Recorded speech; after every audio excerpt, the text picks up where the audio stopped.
The manager was there and she seemed super friendly, super open to the idea. But I tried not to get my hopes up because I've heard that before. Like, oh yeah, I think that'd be amazing. They make it seem like they're really interested and that they're definitely willing to put the machine in there, and then they don't call you back or they just say no.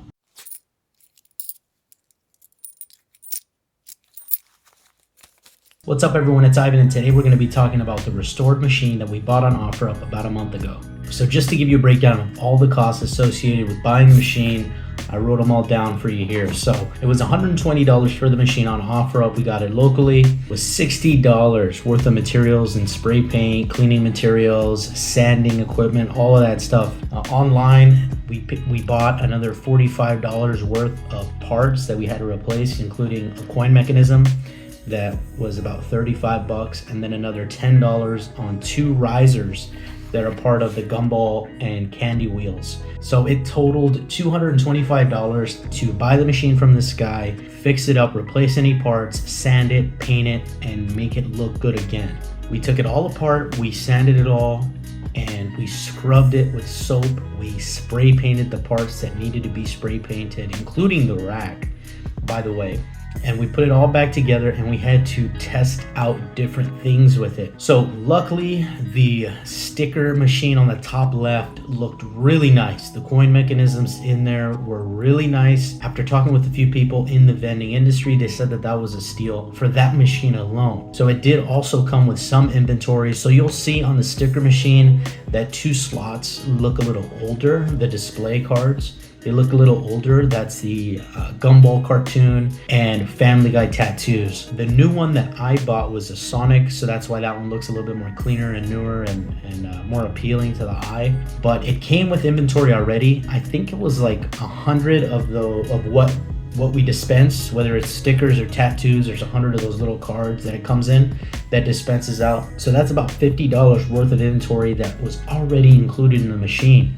So if you think about it, even if we sell through that, we're nearly halfway to paying off the machine and recouping our $120 that we put for the machine. So it's 225 bucks is the total cost we put in the machine, not including any of the inventory. So the actual restoration probably only took about 4 days to do, and I was only working like maybe 3 hours a day. So maybe it took like 12 hours to do in its entirety. Obviously you can't work super efficiently for 12 hours. So maybe if I did it all in one sitting or over the course of 2 days, it would have taken me a little longer than 12 hours. Now, we had been looking for a location for a while, and I'd been making some phone calls, and I had gotten a little discouraged, and then I would try again, and I was like, man, all right, let's just keep going. I would call, I would go in person, and I couldn't find a location for it. So what I ended up doing was, whenever me and my wife would go out to eat, or we would go anywhere that I could possibly put the machine in, I would always talk to the owner while I was there. And one of these times we went to get sushi, and you've probably heard of this if you watch some other videos, that I told you the sushi spot, it seemed promising.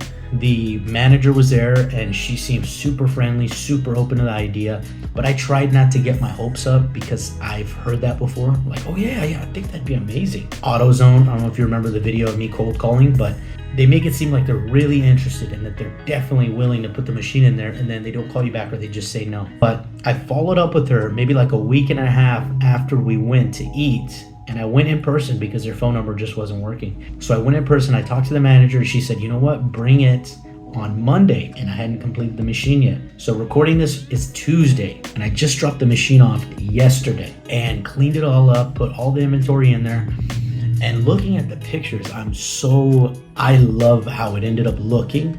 It looked pretty old and beat up when I first got the machine. And from the pictures that were on OfferUp, I was kind of surprised when I went, and the paint looked way worse than it looked in the picture. So I was thinking to myself, like, oh man, what am I gonna do with this? Like, so after I bought it, I was thinking to myself, like, okay, hopefully I get my money's worth with this thing. But after I fixed it up and saw what it could look like just with a little paint on there, a little bit of cleaning, it went a long way, and the machine's looking really nice. I hope you guys think so too.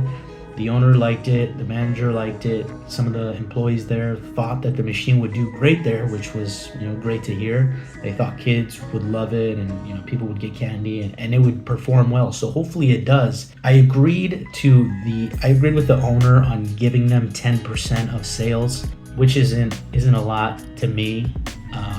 For the location, I think it's going to be a super good location, and honestly, I think we might be able to get our money back for the whole business in maybe 3 months, maybe for the whole business to break even. On this machine specifically, maybe 2 months. It really depends how it does. I was just thinking in my head, like, what do I think the machine will do in the first month? And I have no idea. I'm thinking $100 at least. This machine is way bigger, way more selections, way more foot traffic area. So I don't see why we wouldn't do at least double what we did in the other location, especially considering it's hot, people are gonna be out, it's summer's coming, it's getting warmer, people are gonna be out more.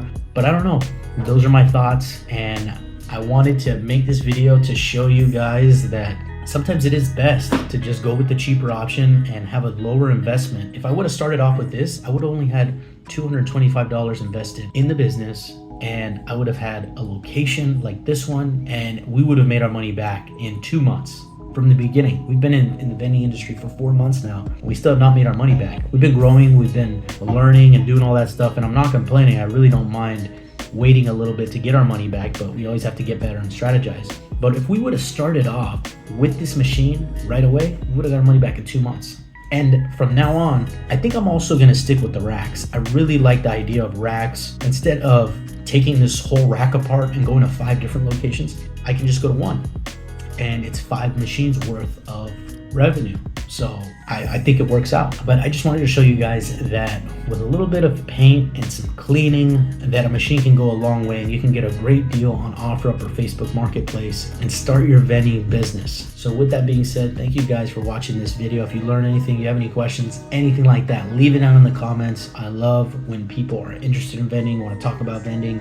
If you have a vending business, leave a comment down below, question, advice, anything. So that's going to do it for the video. Thank you guys for tuning in, and I'll catch you in the next one.